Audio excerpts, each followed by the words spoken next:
We are the Keyboard Samurai, a podcast focused on sharing insights to help those working in cybersecurity companies, be them technology or services. Each session, your host, Wil Klu, aka Wil Klu, sits down with professionals in our industry to illuminate topics that will help your security biz, team, or self be better. Let's hack into it now.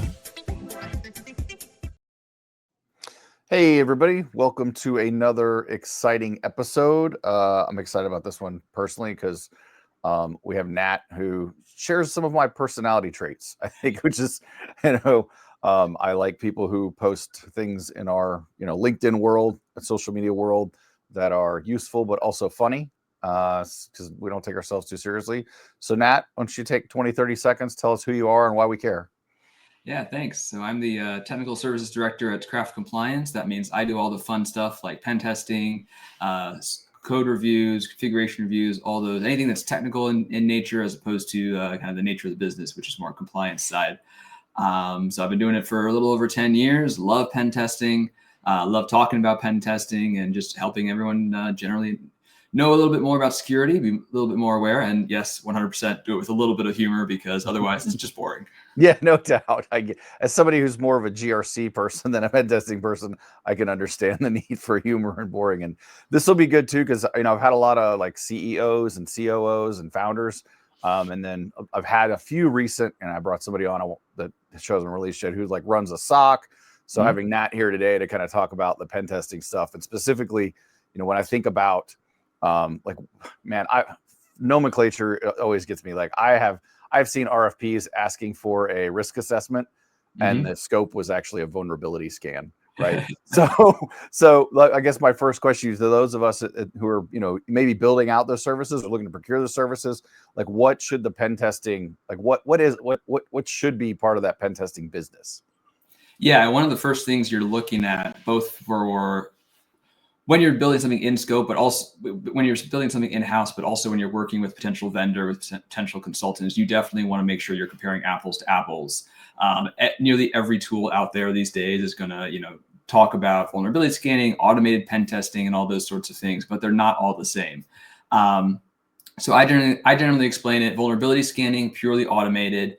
Penetration testing is mostly manual. You are going to have, of course, a huge number of tools that are part of that process, but they're used to speed up what otherwise would be a long manual process. It's not replacing the manual testing whatsoever. And even today, with networks, which tools are getting a lot better with the network side of things.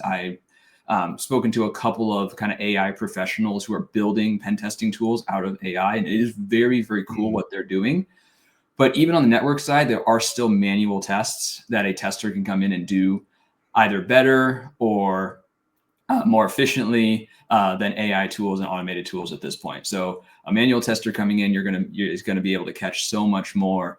And hopefully what a good vendor is doing is really doing them both, having the good automated tools, and they've looked at a number of different tools and kind of picked out the best ones that get the best results on top of the manual testing, and you're going to get the best results that way. Right. Yeah, I've always been like, I've sold a lot of pen tests and scoped a lot of pen tests, and I've always been like a proponent of like, so when they say I want a black box test, I'm like, don't waste, like you're going to pay money to waste time, right? If there's information we're going to find and it's going to take us 40 hours to find it, why pay for those 40 hours? Right. You've already got the information they give you. And then hence the automation side, like automate the things out that you can kind of understand there. I'm curious because I come from a world, like I've been doing this for quite a long time, and I think I've had the benefit of working with some really good pen testers.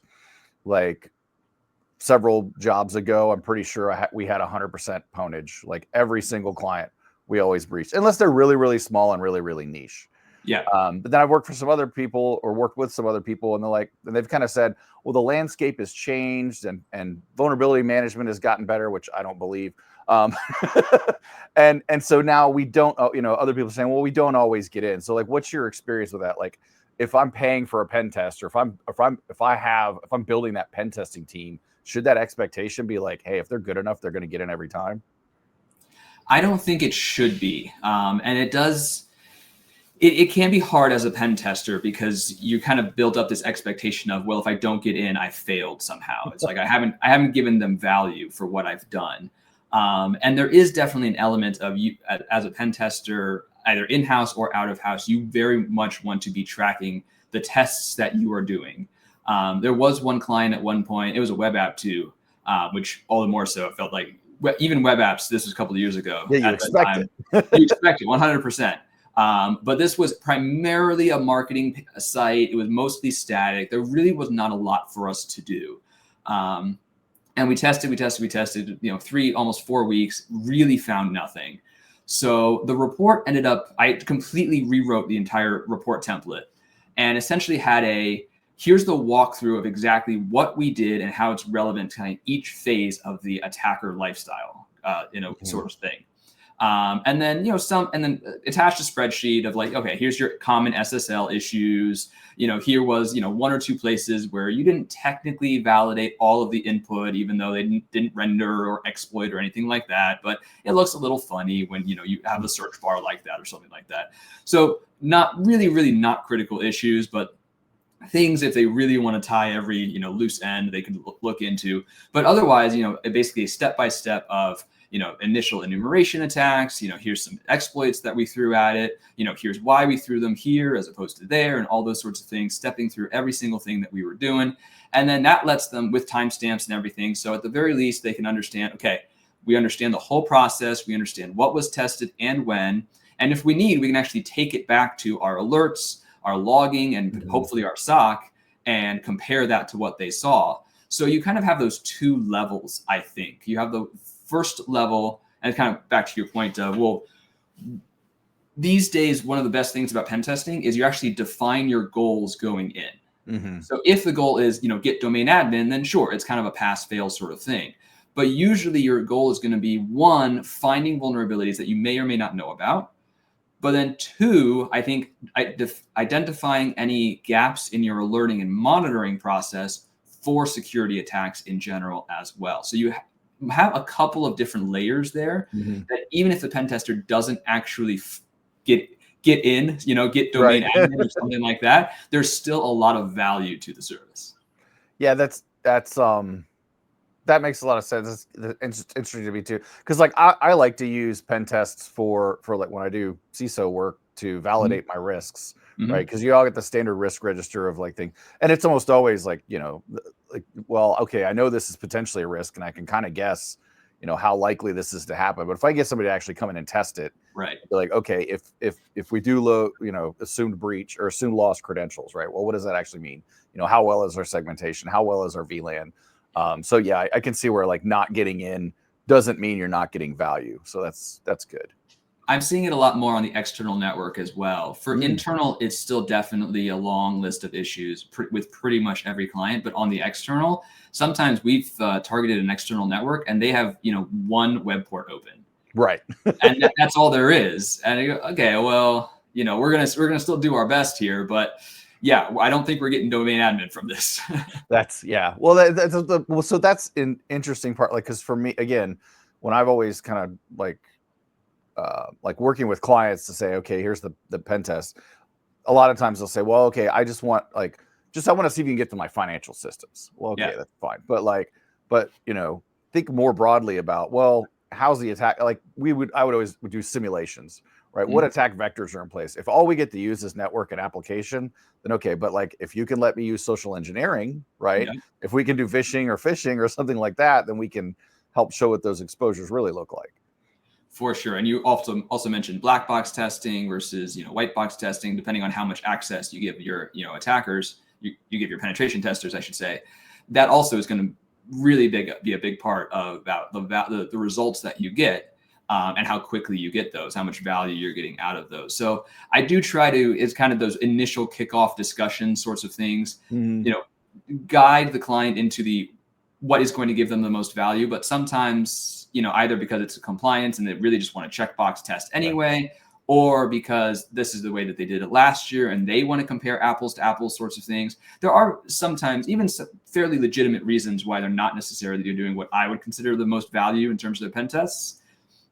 And in those circumstances, sometimes that is in the report, of course, it goes into, here's what you gave us, here's what we recommended you gave us that I think we would have gotten better value. But sometimes, yeah, I told you so without the I told you so. Exactly. So as somebody who like, again, I understand, I love, like, I understand conceptually how the pen test stuff works. I love talking to smart people like you, because every now and then I can be like, oh, so if I do this and that happens, and you can be like, yeah, and I can be like, oh, cool, I'm smart, I get it. But like from the business standpoint, if I'm building a team and I want to do pen testing, like, again, I kind of asked that question earlier about, do we always get in? Like I don't know personally how to evaluate a good pen tester versus another one. And then, now I can evaluate a good report, because Sure. I know if it's got useful data in it. But so if I'm looking to build a team, like where do you start fundamentally? And then how do you evaluate those? Like, do you just have to hire somebody like you who can kind of evaluate everybody? And I'm not a big fan of like testing people, but I have worked at places where, excuse me, you didn't get an interview unless like you got it passed like this certain test from a hacker perspective. So what do you think? Sure. Well, and that, that plays a little bit into the various certifications. Some of them are better than others, for sure. Yeah, I mean, just as a personal example, I have one certification from 2017. It's not anything anyone's really heard of. Just generally at my, work, I'm just busy with client work, and haven't always had much of a training budget to go out and do a bunch of certifications. So there is kind of that, exactly like you said, how do we know who's a good pen tester and who's not? The other thing with today, I mean, whenever I'm working on a pen test, I'm sitting at my computer. I am one tab away from Google, ChatGPT, whatever I need. So I sat on it. I was in an interview at one point, and they were just asking me, really basic, what is XSS? What is CSRF? How do you define these things? And I'm sitting there going, I know the answers here, but I'm hesitating because these are terrible questions. Yes. Why are you asking me basic things? The question that I've always asked when I'm sitting on it, when I'm interviewing somebody, is not, define this hacker term, which you could easily Google and find, anyway, but more of a mindset of, okay, you are sitting down, you are with a client, they give you a website. It's just, you pull it up. It's just a login page. Now what?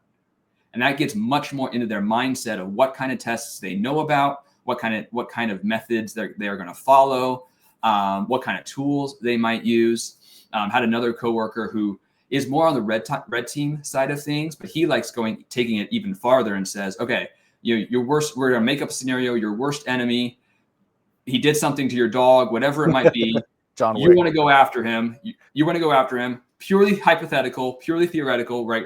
But please feel free to go after him however you want. Talk me through it. And it's, purely, targeting his house, social engineering, network exploitation, web exploitation, whatever you want to do to be able to get in, Wi-Fi, all these sorts of things. Like, he goes through every scenario possible sorts of things with those questions. And that, for evaluating a tester, that would be more of where I would point people, right? Test the mindset, test the methodology that the person knows about.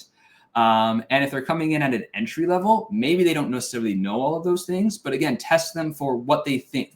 Again, test more of how they think and how they would solve the puzzle of those sorts of things, because then you can teach those things later. Right? Somebody coming in and saying, well, I know basic SQL injection, but I've never heard of blind SQL injection or timing-based out-of-band SQL injection. You go, okay, who cares? SQL injection. Those other things, 10 minutes of training, you can go to a website, you learn it, no problem. Generally, the automated scanners will, if the, SQL map, right? You can find those sorts of things and exploit them pretty easily with some automated tools. Now, again, sometimes they'll work, sometimes they won't. I did have one client where I found SQL injection. It was clear. It was as clear as day. It was clearly SQL injection. If I put in a single quote, I got a 500 error. If I did 2 single quotes, the error went away. But even so I pulled up the source code because nothing I was doing was working. None of the usual methods. I tried SQL map. It wasn't working. So I pulled up the source code. Fortunately, this was a white box test, so I had access to it. I found the SQL. And it was pages and pages long. The query was so complicated that I ended up reporting to the client. I said, this is the only high risk SQL injection I have ever found.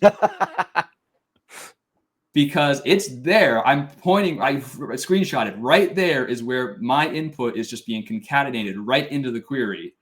But this query is so complex, I can't comment out, the remainder of the query. There's clearly 600. I mean, you would have to be a SQL database expert in order to inject into and know what you're trying to inject on top of that, right? Exactly. I never. So those sorts of things also, that's not the point either. And sorry. So finally, to wrap up that one, I think it's also, sometimes you have very, very technical people, which is wonderful. We need very, very technical people in pen testing. But big part of pen testing is also remembering that you're trying to provide value to your client. So at a certain point, you need to know when to stop. To take SQL injection again as an example, right? If you have proven SQL injection and captured a few rows of data to be able to show the client, you've proved the point. You don't necessarily need to download the entire database. Right. You don't need to show, oh, there's these other 4 different techniques that I could also use to achieve the same thing. It's done. You've proved the point. So at that point, you need to stop that one, report it, right? Let them know that there is a critical issue, and then move on to the next test. Right. Find the next valuable thing. That's exactly. Awesome. I like the concept. It's interesting because I had never, that's how I tell people to hire anyway. Like the example I always used was, I don't care what firewall you used. I'm going to ask you, do you understand how the rules work and why any rule is bad, right? Can you conceptually, because anybody could, we've all lived through anybody can follow the flow chart and say, oh, I do this to do that. Like I can teach, if it's Palo Alto Fortinet, I can teach you what buttons to push in a couple hours. Exactly. I want to understand that you know how to use it. I never really thought about that from the pen test side, because again, that's the same thing I think of too, from just like in our industry, we all have that baddie mindset, right? So, what is it I could do? Like I could even have fun with that. Like I could think about, I wouldn't be able to get into the technical things, but I know where the SQL injections are potentially there, or what kind of cool new tools, rubber duckies and things are out, right? That I can, I'm like, okay, well I could do this. So I think I like taking it to that storytelling level. And I think that's good too, for those non-technical who are maybe building a team early on as well. Or, something good for, this first pass talent acquisition, recruiting people to kind of, instead of asking them, do you know what this acronym means? Yeah. Which is easy to look up. And, especially in security, there's sometimes it's the same acronym for 6 different things anyway. For sure. So challenges in building up a team, what's kind of the things you've seen the most problems with?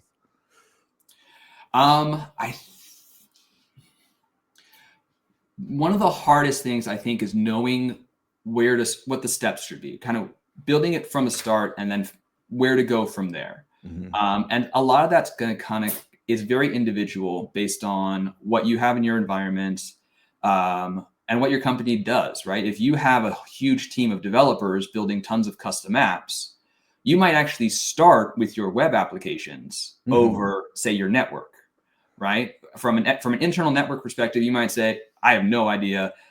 It's the Wild West out there. We're going to just, hope for the best. Meanwhile, we've got all these externally facing web applications that our developers are making. That's the place that we should start.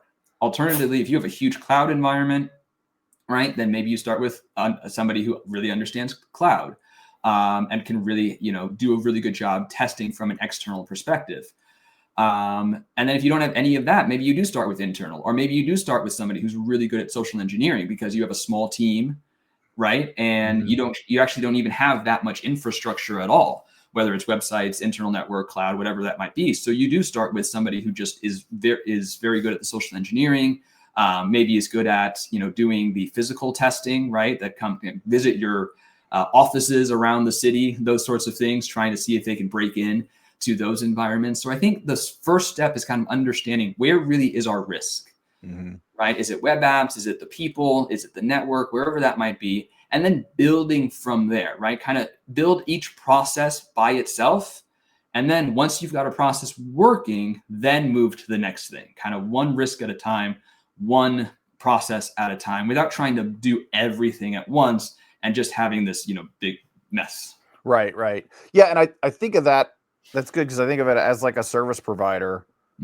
building out, okay, well, I need pen testers so I can sell pen testing services. Well, what do I think I had talked to a guy who runs a company who does nothing but social engineering. Super crazy.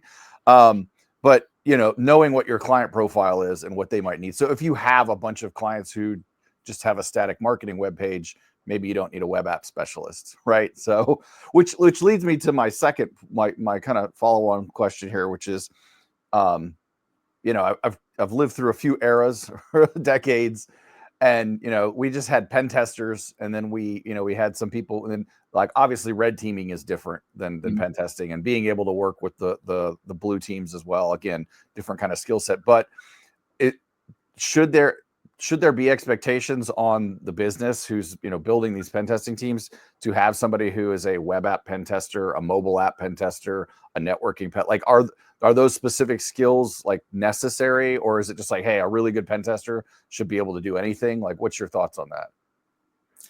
A really good pen tester is going to be able to do the basics in all of them. But I would say for sure, you should hope that somebody's specialized in something. There's just too much technology out there, networks, web apps, mobile, wireless, whatever it might be. It's just too much for any one person to be an expert in all of it. Plus, of course, then they also need to have the soft skills of communicating their results, working with your team and with the organization, communicating risk and problems to management and executive levels, sort of that stuff. So certainly when you're building something out, you could try to look for somebody who's going to be able to do a little across, again, kind of that. Let's start, just to take an example, let's start with the websites, right? Because you're very good at web apps. But then as you really establish that process and we're testing the websites on a regular basis, now start adding the other things, even if it's on a very, very basic, superficial level. Like, let's make sure we're just checking the box to an extent, right? But we're doing the basics. We're doing the fundamentals and everything else, even if you're not employing the latest and greatest techniques against our wireless network and those sorts of things. Sometimes that can be supplemented by external consultants coming in, an external team, which, by the way, is still a great, even if you have an in-house pen test team, to bring in an outside perspective once a year, depending on compliance requirements, once every other year, and those sorts of things, is a great little tool just to make sure, one, your team's not missing anything, and then two, to just get that extra perspective. Right. So, yeah. Absolutely. That's where I would, And then again, depending on the size of your organization and how much fast you're growing and those sorts of things, you can start to add specialists in each kind of realm to really help you and to help to, let your testers collaborate a little bit more, because that's also a great tool to let them kind of knock heads against each other. Yeah. Learn from each other 100%. That's great. Yeah. Well, Nat, this has been super educational for me, at least. So if I at least got something out of it. Hopefully the people who listen to this will too. Where can everybody find you on the interwebs if they want to? So I'm on LinkedIn under my name, Nathaniel Shere. I'm posting pretty regularly every day. Try to keep it humorous. Definitely try to keep it educational. But feel free to reach out. Yeah, we'll be looking forward to more of the useless pen testing report notifications. Those are a Thanks big for your time, man. This has been awesome. Thank you for having me.